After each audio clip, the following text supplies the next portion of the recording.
American president Donald Trump ഇന്ത്യക്ക് മേൽ tariff വർദ്ധിപ്പിച്ച നടപടിയിൽ പ്രധാനമന്ത്രി നരേന്ദ്രമോദിയുടെ നിലപാടിനെ തള്ളിയ ആർ എസ് എസ് മുഖപത്രമായ ഓർഗനൈസറിലാണ് ലേഖനത്തിൽ വിമർശനമുള്ളത്. വിവരങ്ങളുമായി സ്വാതി സന്തോഷ് ചേരുന്നു. സ്വാതി, മോദിക്കെതിരായി ഉള്ള നീക്കം RSS തുടങ്ങിയിട്ടുണ്ട് എന്നതിൻ്റെ സൂചന നേരത്തെ തന്നെ പല ഘട്ടങ്ങളിലും നാം കണ്ടതാണ്.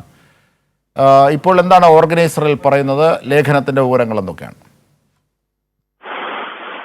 അജിൻഷാദ്, ഇന്ത്യക്ക് മേൽ അമേരിക്ക താരിഫ് ഉൾപ്പെടെ ചുമത്തിയതിൽ നിരവധി വിമർശനങ്ങൾ ഉയർന്നിട്ടും നരേന്ദ്രമോദിയും അതോടൊപ്പം RSSഉം മൗനം തുടരുന്ന സാഹചര്യം തന്നെയായിരുന്നു. എന്നാൽ ഇപ്പോൾ RSSന്റെ മുഖപത്രമായിട്ടുള്ള ഓർഗനൈസറിനാണ് മോദിക്കെതിരെ ഈ വിഷയത്തിൽ ഒരു നിലപാട് സ്വീകരിച്ചിട്ടുള്ളത്. മോദിയുടെ നിലപാടിനെ തള്ളിക്കൊണ്ട് രംഗത്ത് വന്നിരിക്കുകയാണ്.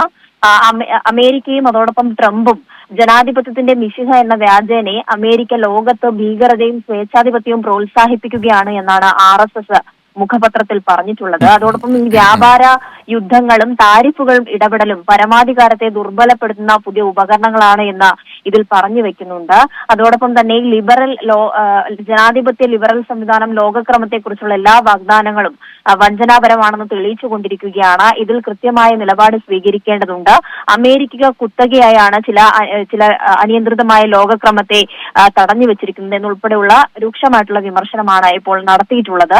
എന്തായാലും ഈ വിഷയത്തിൽ മോദി അടക്കം അമേരിക്കയോ ട്രംപിന്റെയോ പേര് പരാമർശിക്കാതെയുള്ള ഒരു പരോക്ഷമായിട്ടുള്ള പ്രതികരണം നടത്തുന്ന ഘട്ടത്തിൽ കൂടിയാണ് മോദിക്കെതിരെയും അതോടൊപ്പം കേന്ദ്ര സർക്കാരിന്റെ നിലപാടുകൾക്കെതിരെയും ഇപ്പോൾ RSS രംഗത്ത് വരുന്നത്.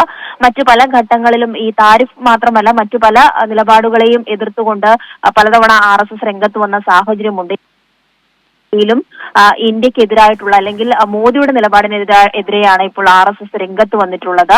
അതോടൊപ്പം വലിയ വിമർശനങ്ങൾ ഉയരുന്നുണ്ട്. ഈ തിരിച്ച് ഒരു പ്രതികാര ചുങ്കമടക്കം ഇതുവരെയും ചുമത്താൻ ഇന്ത്യ തയ്യാറാകാത്ത ഘട്ടത്തിൽ കൂടിയാണ് ഇത്തരത്തിൽ RSSഉം രൂക്ഷമായ വിമർശനം ഓർഗനൈസറിലൂടെ നടത്തിയിട്ടുള്ളത്. അജിംഷാദ്. ശരി, സ്വാതി സന്തോഷാണ് വിവരങ്ങൾ വിശദാംശങ്ങൾ നൽകിയത്.